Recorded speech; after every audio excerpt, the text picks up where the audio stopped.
दुसरे असल्यामुळे आपल्या माहिती करता सांगतो की हा प्रश्न फक्त किशोरप्पाचा किंवा पाचोरा भडगाव मतदारसंघाचा नाही, तर जळगाव जिल्ह्याला लागून असलेल्या सगळ्या जिल्ह्याच्या जेवढेही शेतकरी असतील, आणि हा फक्त प्रश्न जळगाव जिल्ह्याचाच नाही तर इतर जिल्ह्यात सुद्धा, म्हणजे संपूर्ण महाराष्ट्राच्या हद्दीच्या बाहेरच्या जेवढ्याही जमिनी असतील त्या प्रत्येक शेतकऱ्याचा आहे.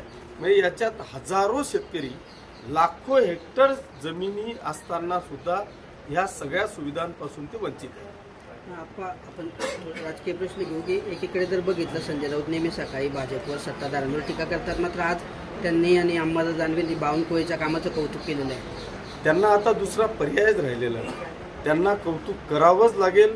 बावनकुळे साहेबांचं काम जर का आपण पाहिलं तर संपूर्ण महाराष्ट्रामध्ये, म्हणजे मी ते महावितरणचे मंत्री असताना सुद्धा, म्हणजे ऊर्जा मंत्री असताना सुद्धा एक अतिशय सुंदर असं काम या महाराष्ट्रामध्ये त्यांनी केलं. महावितरणचं जाळं संपूर्ण महाराष्ट्रामध्ये विणलं. ज्या दिवसापासून, म्हणजे आता 2 वर्षापासून या राज्याचे ते महसूल मंत्री झाले, मला असं वाटतं की या राज्यातल्या तळागाळातल्या गोरगरिबांना साजेसं असलं किंवा ज्यांना ज्यांना अडचणी येत होत्या अशा सगळ्या लोकांच्या अडचणी दूर करण्याचं काम महसूल मंत्री आदरणीय बावनकुळे साहेब करताय. त्याच्यामुळे त्यांचं कौतुक केल्याशिवाय संजय राऊतांना पर्याय नाही. जर त्यांच्यावर टीका केली तर लोक जोड्यांनी मारतील. दुसरीकडे आपण बघितलं तर नाशिकचे नगरसेवक जे आहेत महापालिकेचे, त्या ठिकाणी देखील ऑपरेशन टायगर राबवलं जाणार, ते नगरसेवक आपल्याकडे येणार अशी चर्चा होती. मात्र आज उद्धव ठाकरेंनी या सर्व नगरसेवकांना मातोश्रीवर बोलून घेतलं आणि त्यांच्याकडून वचन घेतलेलं आहे आणि त्यांनी म्हटलंय की मला विश्वास आहे की हे नगरसेवक तुम्ही कुठे जाणार नाही. मला असं वाटतं की आज अशी परिस्थिती उबाठा गटाची झालेली आहे की आता कोणतंच ऑपरेशन टायगर राबवण्याची आवश्यकता मला वाटतं महाराष्ट्रामध्ये नाही. सगळेच्या सगळे त्यांच्याकडे आता कोणीच राहायला तयार नाही, कारण त्यांनी परिस्थिती पाहून घेतली आहे.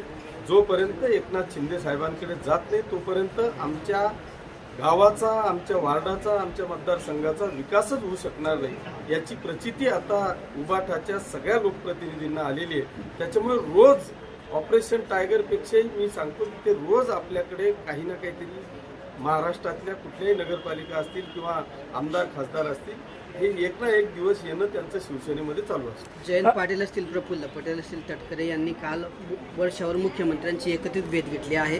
त्यामुळे सध्या तरी वेगवेगळ्या चर्चा या ठिकाणी सुरू झालेल्या आहे की राष्ट्रवादी पुन्हा दोघं एकत्र होणार आहे किंवा भाजपमध्ये विलीन होत आहेत, या संदर्भातला निर्णय होण्याची शक्यता आहे. तुम्हाला काय मला सांगता येणार नाही, पण राष्ट्रवादी, शिवसेना आणि भाजपची महायुती आहे, त्याच्यामुळे जयंत पाटील येणार असतील तर त्यांचं मला वाटतं स्वागतच होईल.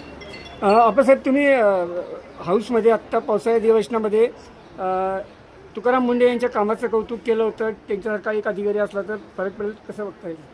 नाही, निश्चितपणे मीच नाही, महाराष्ट्रातला सर्वसामान्य नागरिक हा सन्माननीय तुकाराम मुंडे साहेबांचं कौतुक करतोय. याचं कारण असं आहे की तुम्ही एकदा संपूर्ण महाराष्ट्राचा विचार करा की जेवढेही महाराष्ट्रातले दूध संघ आहेत, ज्या दूध संघांमध्ये हजारो लिटर दूध येत होतं, तुकाराम मुंडेंची कारवाई झाल्यापासून या महाराष्ट्रातल्या सगळ्या दूध संघांमध्ये 25% दुधाची आवक कमी झाली. हे मी नाही, आदरणीय मंत्री झिरवळ साहेबांचं अधिवेशनातलं हे विधान आहे. जर का शासकीय दूध संघांमधली 25% दूध कमी झालं असेल तर खाजगी डेअऱ्यांची काय परिस्थिती असेल, हा प्रश्न एकदा आपण स्वतःला विचारा.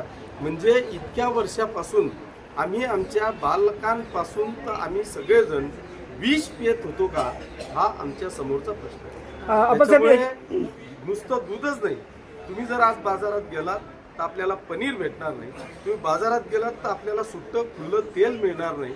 मग जर अशा परिस्थितीमध्ये एखादा अधिकारी जर का अशा पद्धतीचं वातावरण करत असेल किंवा अशा पद्धतीची कारवाई करत असेल, तर माझ्यासारख्या व्यक्तींनी जनतेच्या मनातला जो विषय आहे तो आपण मांडला पाहिजे. त्यांचं मी निश्चितपणे अभिनंदन आणि कौतुक करेन. त्याच्याही पेक्षा जर का या महाराष्ट्राला कॅन्सर मुक्त करायचं कुठलं जर का साधन असेल तर त्याचं नाव तुकाराम मुंडे.